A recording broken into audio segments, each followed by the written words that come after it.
Scary attack. Ukraine troops in action in close combat with North Korean and Russian troops in Kursk.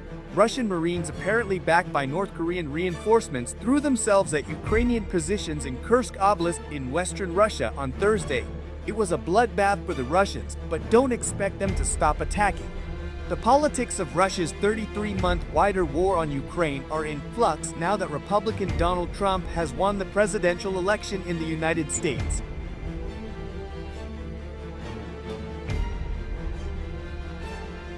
Trump has vowed to end the war in Russia before his inauguration in January.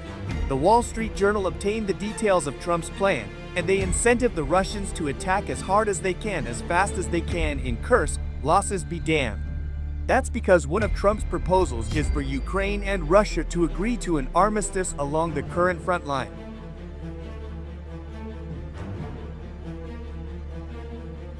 And the current front line threads through southern and eastern Ukraine before looping into Kursk, where a powerful Ukrainian force invaded back in August.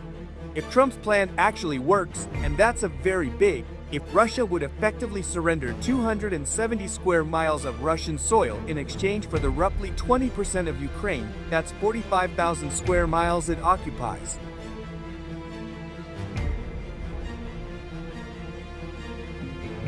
Russian priest Vladimir Putin might blanch at this seemingly favorable exchange. He previously demanded his forces eject Ukrainian troops from Kursk, a deadline the Russians obviously missed. The Russian 810th Naval Infantry Brigade, with its attached North Koreans who arrived at the front last month, wasn't the only Russian unit to counterattack the Kursk salient on Thursday, but it may have been the most unfortunate.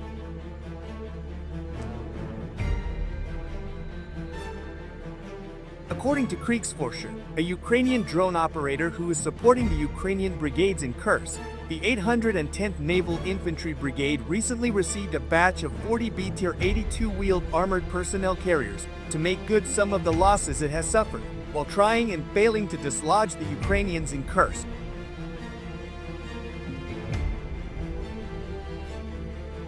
At least 14 BTRs targeted the Kursk salient's left flank on Thursday. 10 of them are destroyed or damaged and abandoned. Kriegsforscher reported as many as 10 troops can squeeze into the 17-ton vehicles, meaning the 810th Naval Infantry Brigade could have lost 140 troops in total, although it's likely at least a few escaped their burning BTRs.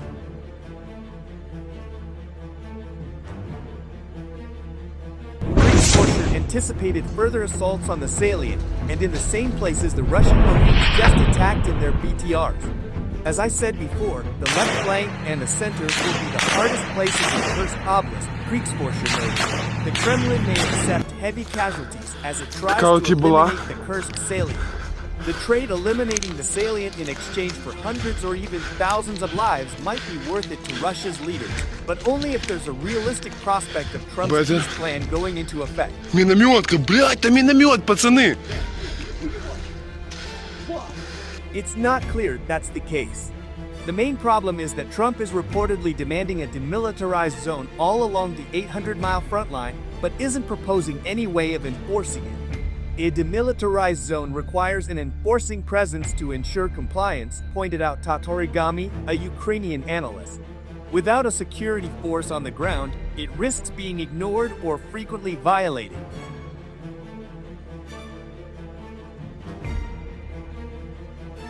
For that reason, Trump's purported peace proposal is naive, Tatorigami explained. Russia and North Korea may be hurling troops and vehicles at the Kursk salient in an attempt to set conditions for an armistice that may never come.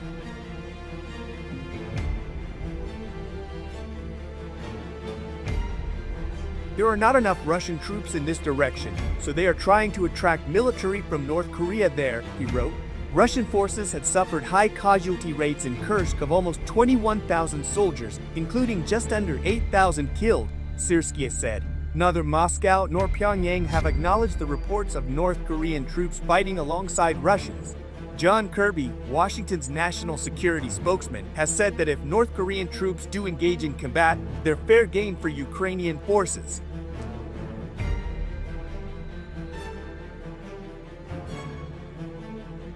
US President Joe Biden told reporters Ukraine could shoot North Koreans if they entered Ukrainian territory. Ukraine launched a counter-invasion of Russian territory 3 months ago as an act of defense because it had received intelligence that Moscow's forces were about to invade the adjacent Sumy region. Zelensky said in his evening address that he could strike Ukraine's alleged new enemies preemptively, but allies weren't allowing him to do so.